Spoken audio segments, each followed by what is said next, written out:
প্রত্যেকটা মায়েরাই বোধহয় সন্তানের আবদার রাখতে এইরকম প্রচেষ্টা করতে সব সময় প্রস্তুত থাকে।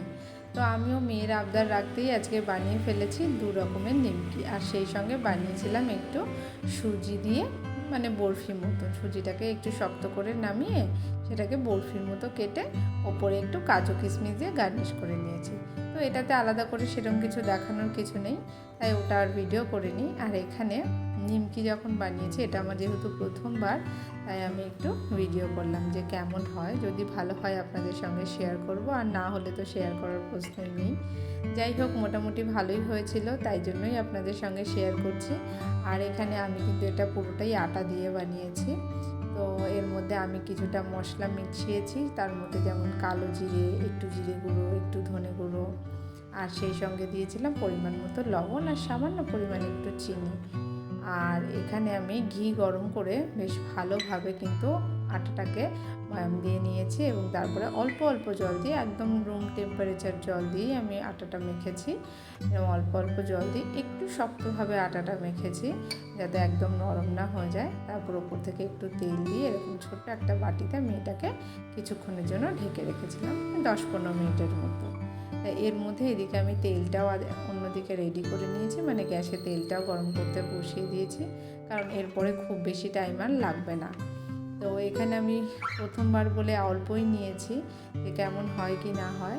তো 2টো লেচি হয়েছে, একটা লেচি দিয়ে কাজু আকৃতির নিমকি বানিয়েছি, আর একটা লেচি দিয়ে, মানে ছুরি দিয়ে কেটে বরফির মতো নিমকি বানিয়েছি।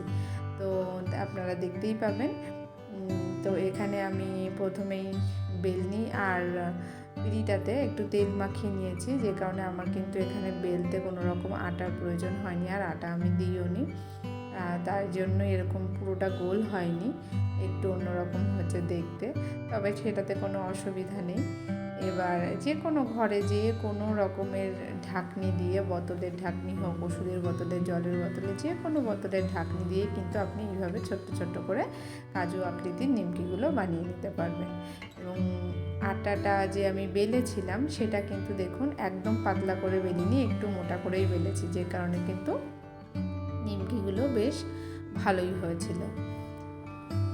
তো এইভাবে কেটে নিলাম, কেটে নিয়ে দেখুন এখানে খুব সুন্দর সুন্দর কাজুর মতন দেখতে নিমকিগুলো তৈরি হয়ে গেছে, মানে এখন ভাজতে হবে। তো এখানে তেলটাও গরম হয়ে গেছে, আমি ছোট্ট একটা টুকরো দিয়ে দেখলাম তেলটা গরম হয়েছে কিনা। তো তেলটা পারফেক্ট গরম হয়েছে। এর থেকে বেশি গরম হয়ে গেলে কিন্তু মানে নিমকিটা হওয়ার আগেই জ্বলে যাবে মানে পুড়ে যাবে, আর সেটা খেতে একটুও ভালো লাগবে না। তাই মোটামুটি মিডিয়াম যখন থাকবে তখনই কিন্তু দিতে হবে, এবং আস্তে আস্তে এরকম নিমকিগুলো ফুলে ওপরে উঠে যাবে। তারপরে এখানে দেখতেই পাচ্ছেন একটু গোল্ডেন ব্রাউন করে নিয়েছি আমি, আর যেহেতু হলুদ দিয়েছিলাম একটু, সেই কারণে কালারটা কিন্তু একটু অন্যরকমই এসেছে, হলুদ কালার এসেছে। তারপর এরকম 2 রকমের নিমকি বানিয়ে নিয়ে আমি মেয়ের জন্য একটু আলাদা করে তুলে রেখে আমি এখানে একটু মশলা বানিয়ে নিয়েছিলাম। মশলার মধ্যে খুব সামান্য পরিমাণে একটু লবণ, চাট মশলা, একটু লঙ্কা গুঁড়ো, একদম সামান্য লঙ্কা গুঁড়ো দিয়েছি, কারণ আমরা কেউই খুব বেশি ঝাল খেতে পছন্দ করি না বা খেতে পারি না। তারপরে একটু গরম মশলা গুঁড়ো দিয়ে মিলিয়ে নিয়ে এই নিমকির সঙ্গে মিলিয়ে নিয়েছিলাম। তাতে কিন্তু খুব সুন্দর হয়েছিল খেতে, চটপটি টাইপের একদম, মানে নোনতা মিষ্টি মিষ্টি ঝাল ঝাল, খুব ভালো লাগছিল খেতে, সেই কারণেই আপনাদের সঙ্গে শেয়ার করা। তো আজকের ভিডিওটা কেমন লাগলো অবশ্যই জানাবেন। যদি ভালো লেগে থাকে একটা লাইক আর সাবস্ক্রাইব করবেন প্লিজ।